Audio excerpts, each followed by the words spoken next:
Ça peut donner en fait cette première réflexion sur la démarche processus et comment la mettre en œuvre dans la fonction achat ou dans les achats au sens large.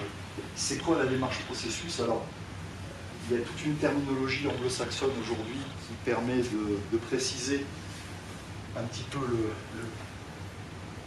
le cycle complet. Moi, je l'ai résumé en 8 étapes parce que j'ai repris des choses qui sont communes, qui ne devraient pas vous choquer, que vous devez a priori utiliser quotidiennement ou respecter quotidiennement, avec ou sans contrainte, je l'ai précisé, puisque nous avons quand même, il me semble, 2 ou 3 participants dans cette salle qui ont à respecter au quotidien des contraintes légales dans le cadre de l'achat public. Donc, on va s'intéresser finalement à cette démarche processus étape par étape, de l'expression du besoin jusqu'à l'évaluation des contrats.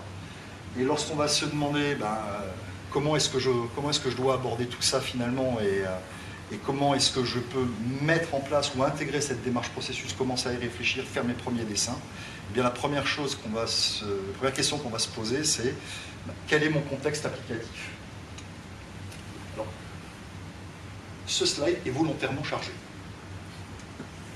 Ce slide est volontairement chargé parce que je pense que c'est la manière la moins brouillonne de présenter ce que peut être la réalité d'un système d'information et notamment d'un SI achat aujourd'hui par rapport à différents modules qui peuvent être proposés.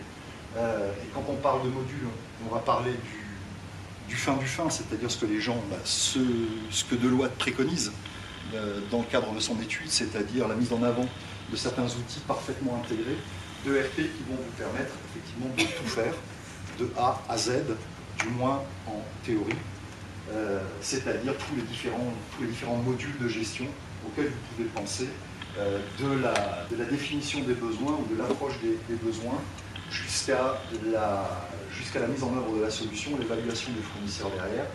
Et cette espèce de diagramme en entonnoir qui, là aussi, en filigrane, pour les acheteurs publics, représente les contraintes de temps et les contraintes d'échange qui ne sont pas forcément les mêmes tout au long du cycle d'échange, de l'expression du besoin, comme je le disais, jusqu'à l'évaluation.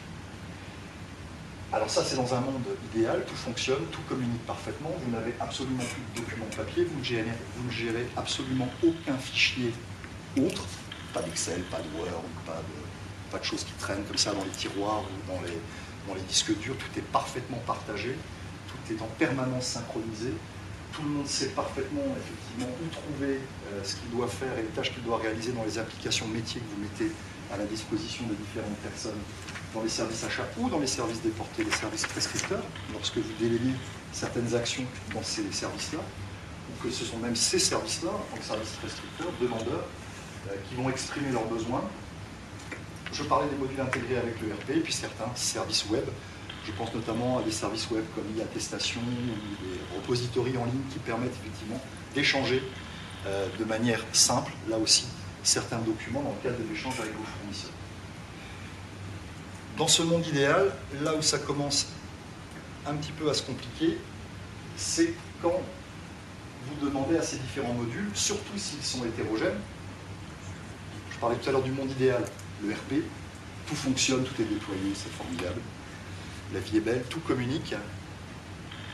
Et là, finalement, pour l'immense majorité des gens, c'est-à-dire d'après l'étude aussi, plus de 8 acheteurs sur 10, il est confronté, lui, à une problématique au quotidien qui est d'harmoniser un contexte applicatif qui est plus qu'hétérogène.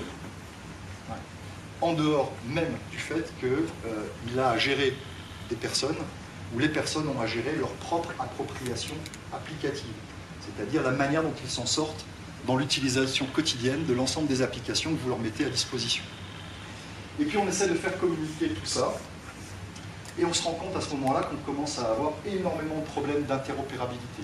Ce terme-là ne vous fait pas peur, c'est-à-dire la manière dont les applications vont communiquer entre elles de manière simple, native, intuitive, sans avoir à ressaisir ou à envoyer des mails aux collègues pour dire bah, « tiens, je t'envoie le fichier qui va bien, fais un import dans l'application pour la mettre à jour ».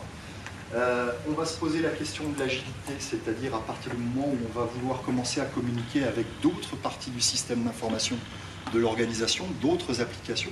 Est-ce qu'on est réellement agile? Est-ce que ça communique vraiment bien?